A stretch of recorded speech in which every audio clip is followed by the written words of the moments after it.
Assalamualaikum warahmatullahi wabarakatuh. Hi everybody, this is Dina and Emma from Department of Statistics, Universitas Islam Indonesia, and you are listening to the Statistics and Bioinformatics Research Center podcast. The podcast will bring you to gain understanding toward research and career in statistics from experts around the world. So, would you like to introduce yourself, Budina, please? Hello, Professor. Nice to meet you. I am Dina. Actually, I am a junior of Dr. Emma in our faculty. Very good. Nice to meet you. Thank you. Thank you, Bu Dina. And the next one is Indina. Indina is one of our students. She is staff for production editing. Hello, Indina. Would you like to open your video, please? Okay, wait. Where is your video? You cannot open it? Or maybe she is not ready yet. Okay. So the third one, but the second for the student, she is also the production editing in our department. Her name is Chelsea. Chelsea, would you like to open your video, please? Hello, Professor. Nice to meet you. Good morning, Chelsea. Yeah. Okay then. I think they are a little bit shy. Too early in the morning. Okay, maybe. Okay, Professor. Let me start for our interview for today. So the first one, which is me, I have to introduce about you. Okay. Okay. First will be me, and then will be Bu Dina. Is that okay, Bu Dina? Okay. Okay. So, good evening, everyone, and Professor Wassestein.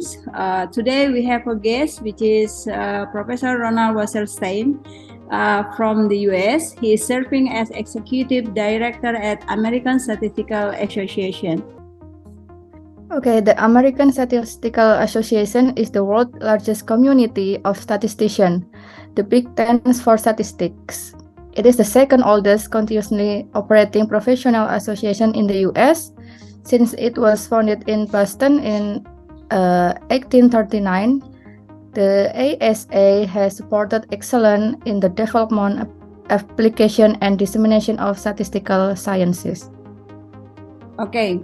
In our podcast today, we would like to discuss about research and career in statistics about Professor Wassestein. Okay, good evening, Professor. Good evening and good morning to you. Okay, thank you. Thank you for joining us, Professor. First, we would like to thank you for accepting our invitation. How are you today, Prof? It's a delight to accept your invitation and to see you again, Emma. And I'm doing very well. It's beginning to feel a lot like winter time here in the Washington D.C. area. So it's a little bit cold outside. I'm sure the weather is much nicer where you are. Yes. Okay. Thank you, Professor. And Budina, please. Okay, Professor. Let's start with the first question. I want to ask you about how did you get into statistics, and how was your path to ending at ASA? So I got into statistics because I met someone who had a real passion for it. I was finishing up my undergraduate program in math, and I was looking to go to graduate school somewhere, and I visited a department of statistics at Kansas State University here in the US. And I talked to a professor who was doing research with wheat, and in particular, ways to make wheat so that it would grow in different climates. So other places that wheat didn't usually grow, it could grow, and also wheat that would produce more wheat, more bushels of wheat per acre of land. And he was so excited about this. And I'll be honest, I didn't care about wheat. But what was interesting to me was the passion that this professor had for how statistics can be used to do good things for people. And that's what interested me, and that's how I decided to get started in statistics. Okay. And your educational background in math, yes, Professor. And then So I started with math, and then I got a master's and a PhD degree in statistics. I worked for 23 years as a professor and an administrator at a university in Kansas in the U.S. And then in 2007, I joined the ASA as executive director. Okay. Very interesting journey. Okay, and do you consider yourself as a statistician, biostatistician, or data scientist, or something else? So isn't that an interesting question, because those things seem to overlap more and more. My training was as a statistician, and so I would call myself a statistician. But many of my colleagues, maybe even some of you who were trained as statisticians, are doing things that are more crossed over into biostatistics or crossed over into data science. We see that all the time, a lot of intersection in those categories. Okay, great. And then the next question comes from Bu Emma.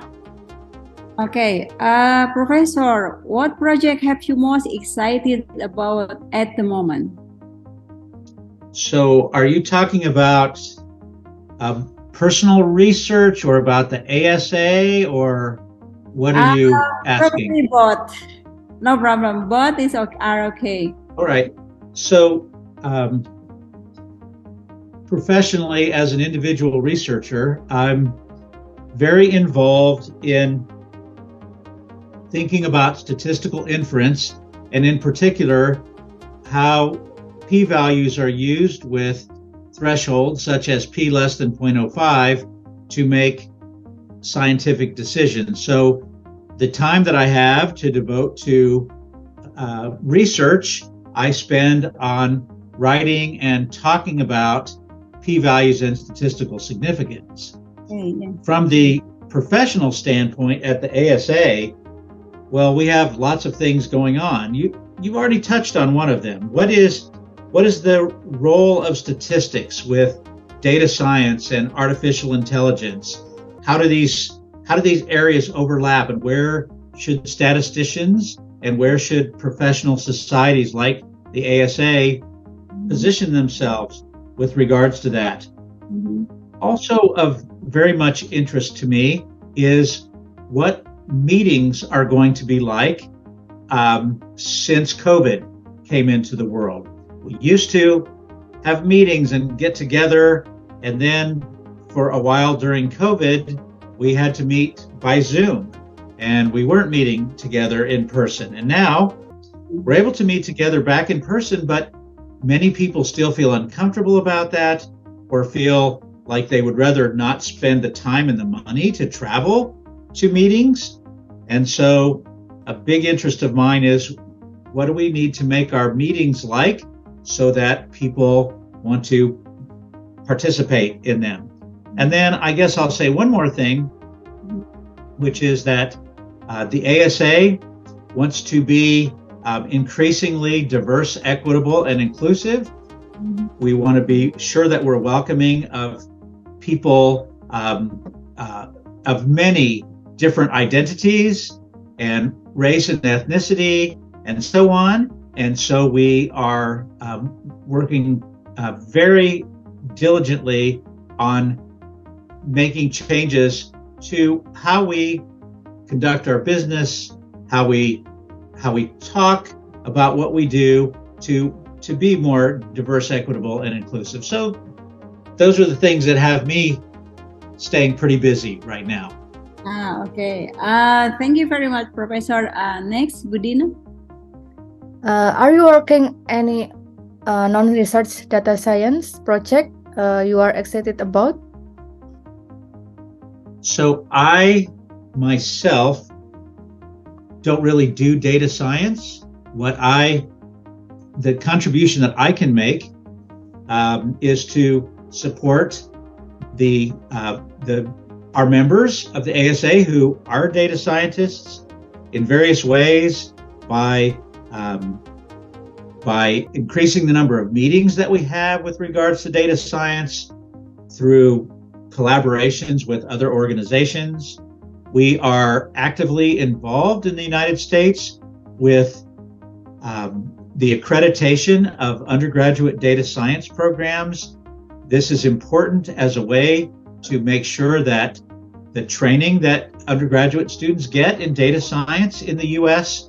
is high quality and includes statistics as part of the foundational core for data science. So while I don't code in Python or Julia, and I'm not dealing with massive data sets, I'm doing what I can to support people who do. But I think all the data scientists need statistics as their foundation, right, Professor? Oh, you and I agree very much on that. The statistics, the foundations of statistics are very important to data science. What we bring in terms of the way that we as statisticians think about data and sources of data and recognizing how bias gets into data and thinking about how you design experiments, so how you design data collection so that you get the data that you are trying to get in the first place. Those things and others are the core values of statistics that are very important to be part of data science programs. Okay, maybe I wanna ask about your opinion or your suggestion. Actually, our department already has a statistics study program and want to develop or establish a data science study program. What do you think is necessary? Because we already have statistics. Right. So I think there is a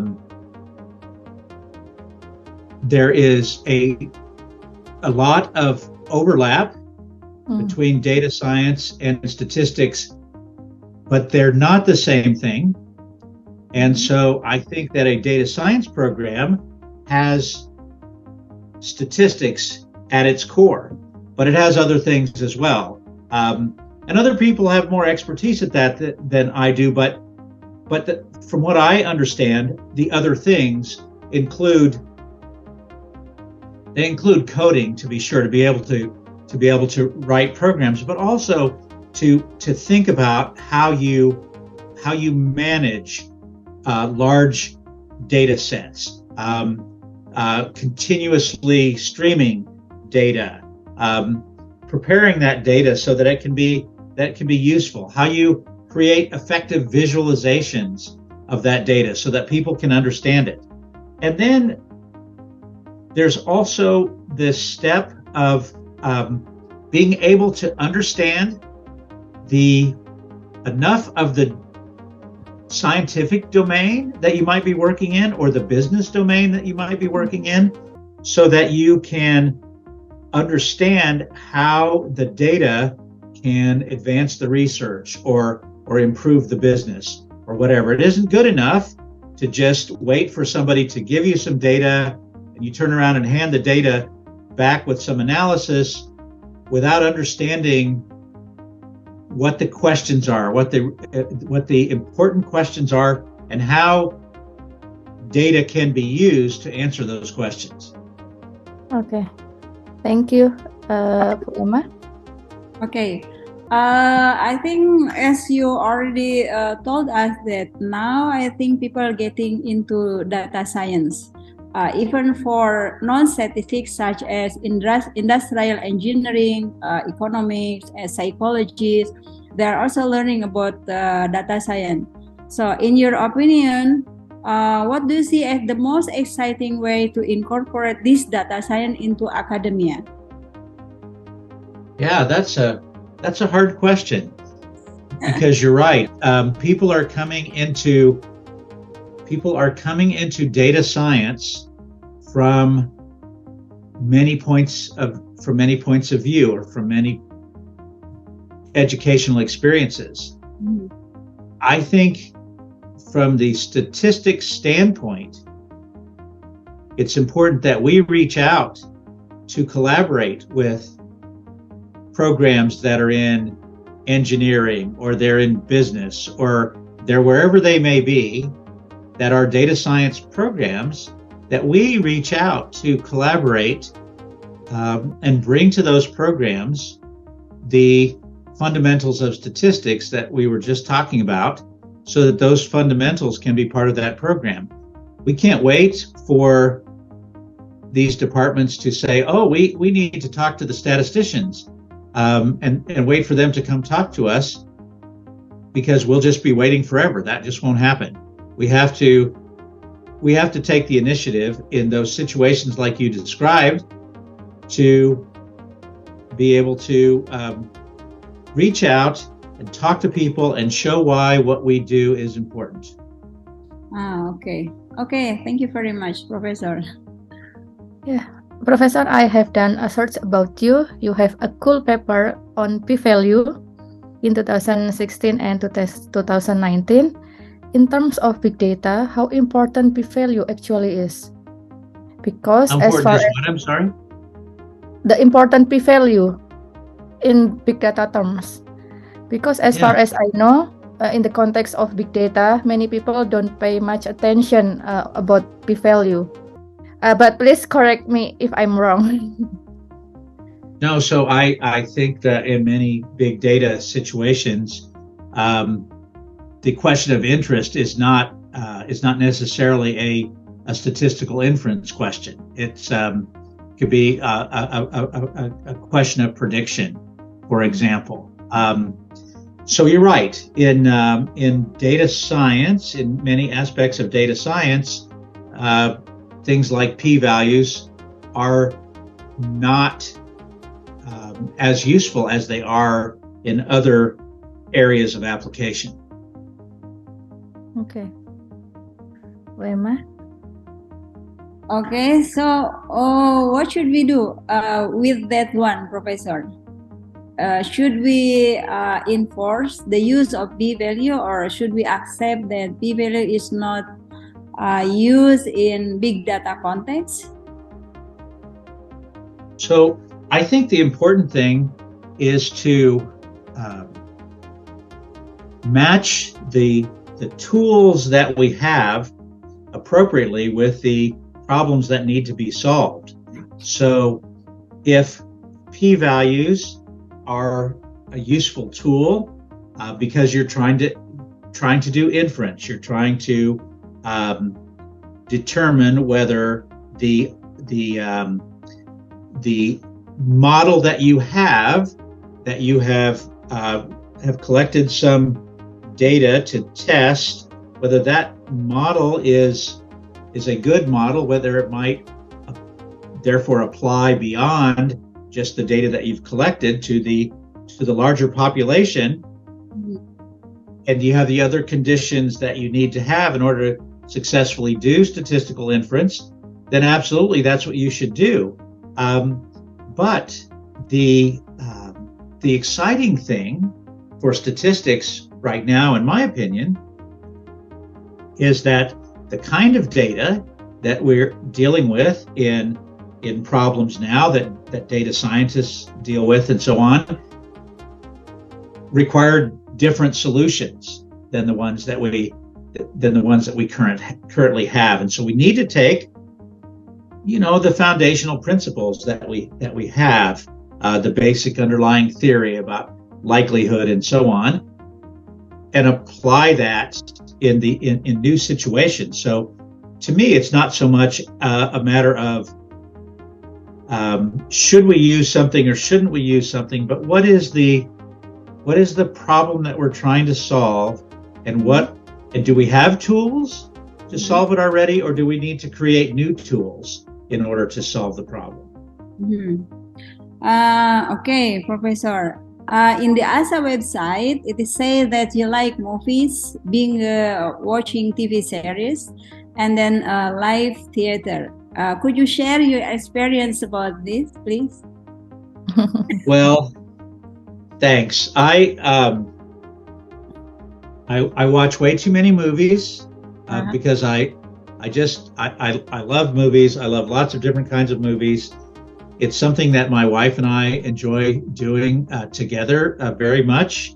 We also love to go see live theater, but during COVID there was no live theater. But just recently I got back out and saw a show. I just find that, and I love listening to books as well. I just find that a great way to not think about work for a little bit, because otherwise I'm always thinking about work.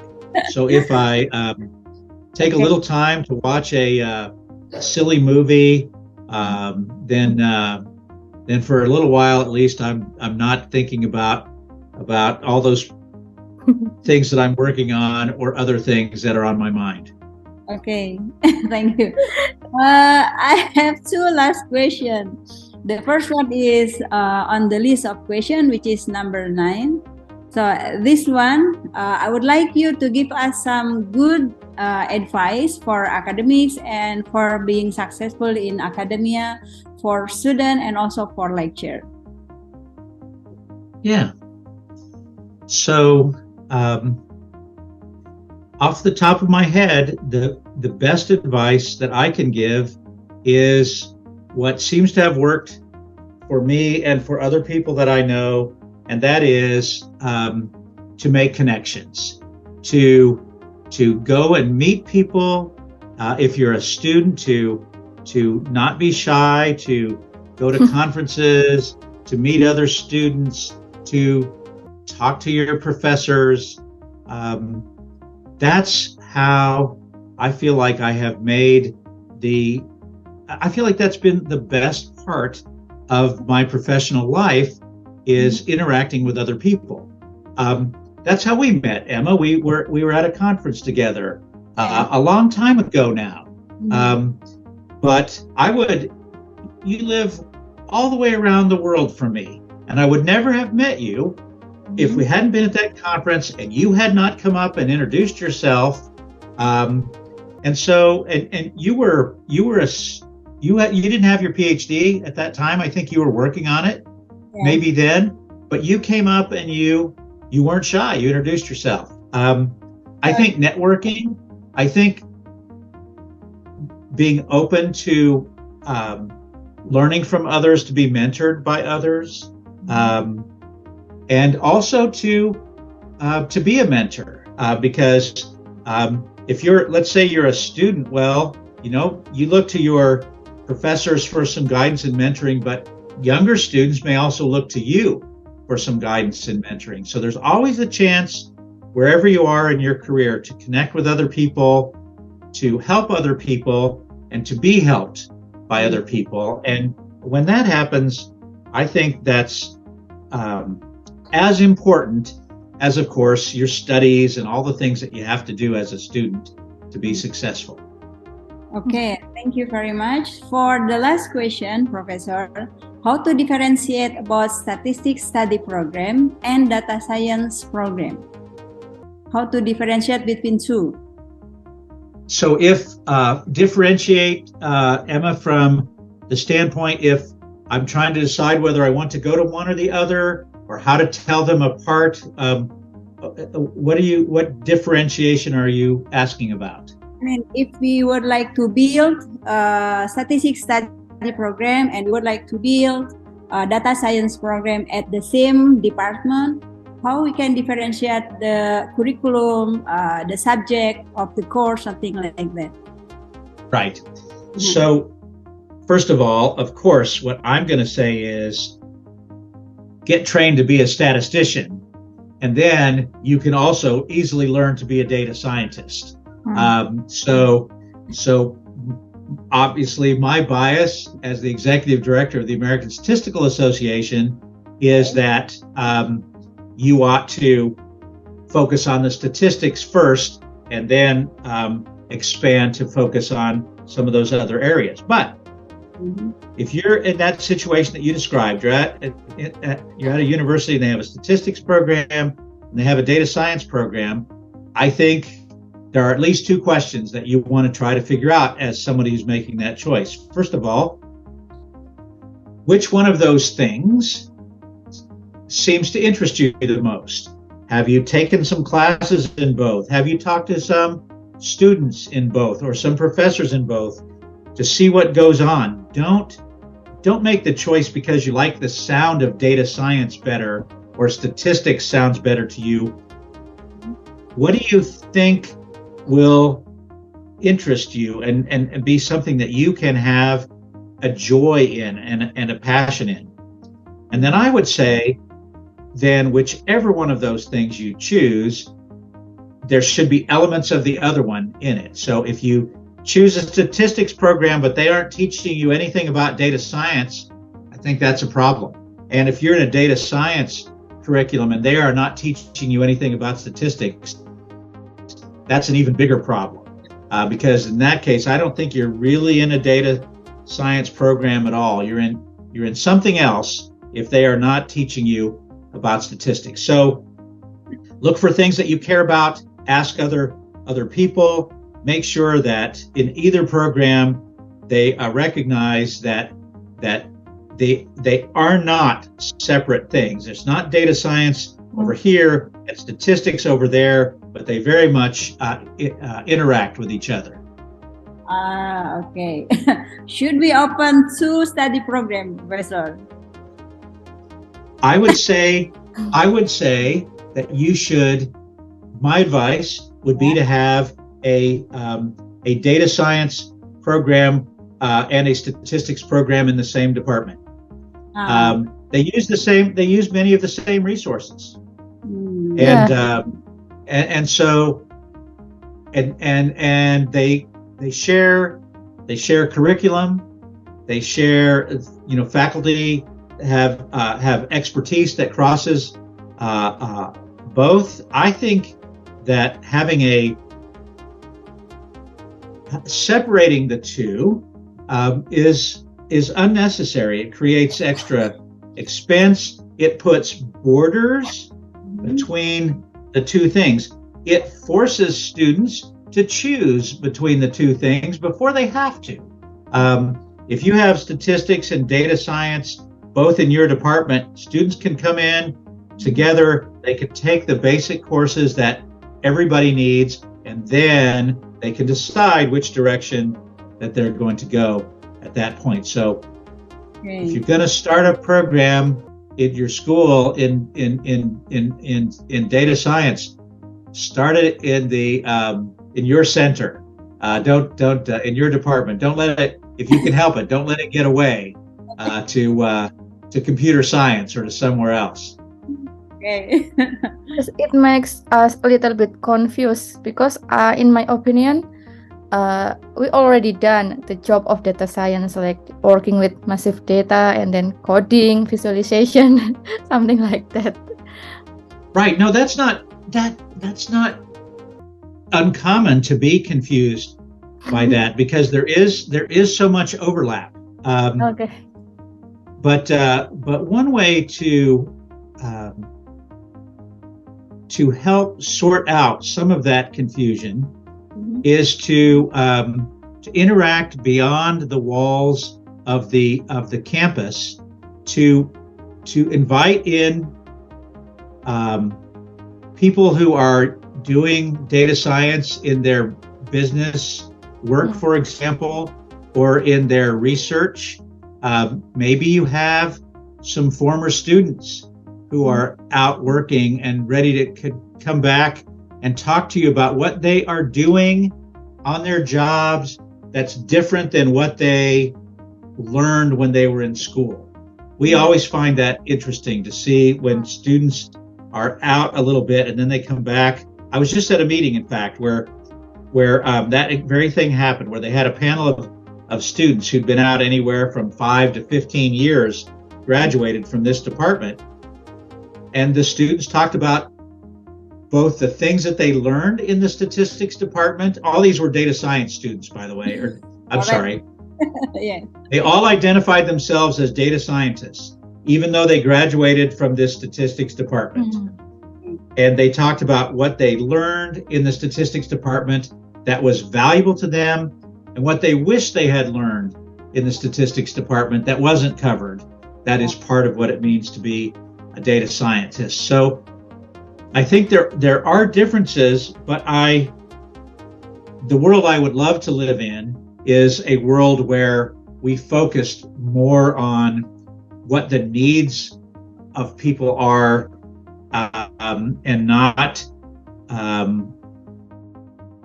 so much trying to develop like a graph of what's a data, which part is data science, which part is statistics, but rather thinking about it like, we have big challenges in the world that can be solved by statistics and data science. How do we solve those problems? Are the tools that we need, are they computationally based? Are they theoretical statistics based? Are they applied in some other way that I'm not describing very well? Approaching the solutions, approaching this from trying to solve problems as opposed to figuring out who gets to be called a data scientist and who gets to be called a statistician.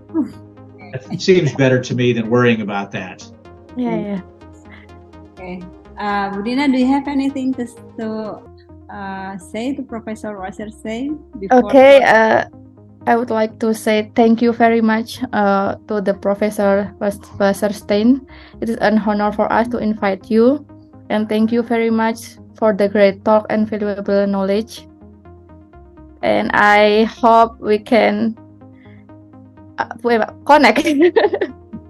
Yeah, Yes. make a connection. I do too. I hope someday that I will be once again in your country. I was there. We would like to maybe 10 invite years you. ago. Does it possible for you to come to our department? I think that would be very much possible. I would like that. I was at a meeting there, not your department, but I was at a meeting in your country, I think in 2012 or maybe 2010? 2011, yeah. So see how fast time goes by? So I guess it's time to do that. I would like to ask you a question, not part of the podcast, but just to learn a little bit about your culture. So when you refer to each other, you're putting a word in front of your names, and it sounds like, in my head, it sounds like boo, but that's not the actual word. What is the word you're saying in front of when you talk to Dina or when she talks to you? And what does that word mean? Or hello. Assalamualaikum. No? Yeah. No, that's not. It was just when you were talking with each other. When you call her. Oh, boo. For woman, it is boo. For men, it is pa. And what does it mean? Boo is mean madam. Okay. So it's like in English, it's like Mr. or Miss kind of thing. Yes, exactly. Okay. So boo, and the other one is pa. Pa is for men, male. Okay. Okay. Thank you for teaching me that. I appreciate it. Okay, Professor. Emma, yes. Thank you. And Emma, your family is okay? You're doing okay? I'm okay. Thank you very much, Professor. Please coming to Indonesia to our department. You know how to find me. Okay. You know how to find me. So, all right. And you can say Dina, it's very nice to meet you. And Dina and Amelia. Thank you, Professor. A pleasure. Good luck with trying to edit this. Okay. Thank you. Thank you very much. Yeah. Bye-bye. Bye. Okay, everyone. Thank you for listening us. That's all for today podcast about research and career in statistics from Professor Ronald Wassestein. Don't forget to subscribe and share and see you in the next episode. Genggam data, Kuasai dunia.